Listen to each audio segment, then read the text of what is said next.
असाध्य ते साध्य करिता सायास, कारण अभ्यास तुका म्हणे. मंडळी नमस्कार, मी निकिता.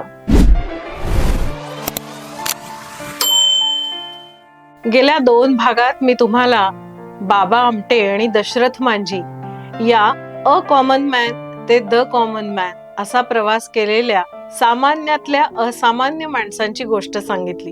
आज आणखीन एक अशी गोष्ट मी तुमच्या समोर घेऊन आले. मित्रांनो, आपण जेव्हा भारतीय हॉकी बद्दल बोलतो तेव्हा आपल्याला 2-3 नावं समोर येतात. त्यात एक मेजर ध्यानचंद असतं आणि दुसरं असतं ते बलबीर सिंग यांचं. पण 1980 मधला तो दिवस भारतीय हॉकीच्या दृष्टीने सुवर्णाक्षरांनी लिहून ठेवावा असा आहे. त्यावेळी मॉस्कोच्या मैदानात भारताचा तिरंगा शेवटचा सुवर्ण पदकांसह फडकला होता. त्या ऐतिहासिक विजयाचा नायक होता एक साधासा शेतमजूर, ज्याने गरिबीच्या चिखलातून निघून जगाच्या नकाशावर भारताचं नाव कोरलं. हे नाव म्हणजे दांगुली भास्करन. तामिळनाडूच्या अरियालूर जिल्ह्यातल्या एका अतिशय गरीब कुटुंबात भास्करन यांचा जन्म झाला.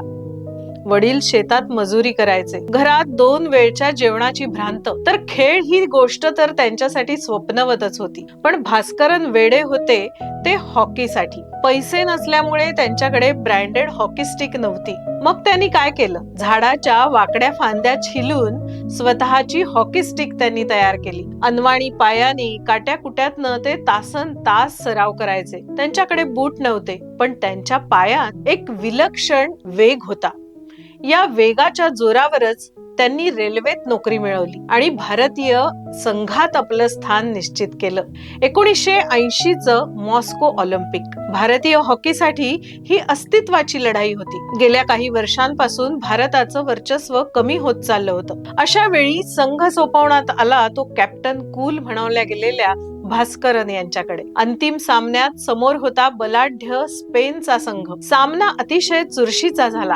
प्रत्येक सेकंदाला श्वास रोखून धरला जात होता. भास्करन यांनी केवळ डिफेंडर म्हणून नाही, तर एका खऱ्या नायकासारखं संघाचं मनोबल वाढवलं. शेवटी भारताने स्पेनला 4-3 ने हरवलं आणि भारताने हॉकीमध्ये आपलं 8वं सुवर्ण पदक जिंकलं. जेव्हा भास्करन यांनी तो सोन्याचा कप हातात धरला तेव्हा त्यांच्या डोळ्यात तमिळनाडूचा तो शेतमजूर मुलगा दिसत होता, ज्याने कधी काळी फांदीने खेळायला सुरुवात केली होती. निवृत्तीनंतरही भास्करन यांनी हॉकीची साथ सोडली नाही. त्यांनी प्रशिक्षक म्हणून अनेक तरुण खेळाडू घडवले. त्यांना अर्जुन पुरस्कार आणि पद्मश्रीने सन्मानित करण्यात आलं. ते नेहमी म्हणतात, मैदानात तुमची जात, धर्म किंवा गरिबी दिसत नाही, तिथं दिसतं ते फक्त तुमचं कौशल्य. मित्रांनो, दांगुली भास्करन यांची गोष्ट आपल्याला काय शिकवते? ती गोष्ट शिकवते की साधनं नसली तरी चालतील, पण जिद्द हवी. एक शेतमजूर भारताला ऑलिम्पिक गोल्ड जिंकून देऊ शकतो, तर आपण आपल्या स्वप्नांसाठी का लढू शकत नाही? कशी वाटली ही कथा? कमेंट्स मध्ये नक्की सांगा. भेटूया पुढच्या एका नवीन भागात नवीन कॉमन मॅन सह. पाहत रहा द कॉमन मॅन ची बी पॉझिटिव्ह सिरीज. पॉझिटिव्ह रहा. द कॉमन मॅन बघत रहा. तुमच्या प्रतिक्रिया आमच्यापर्यंत नक्की कळवा.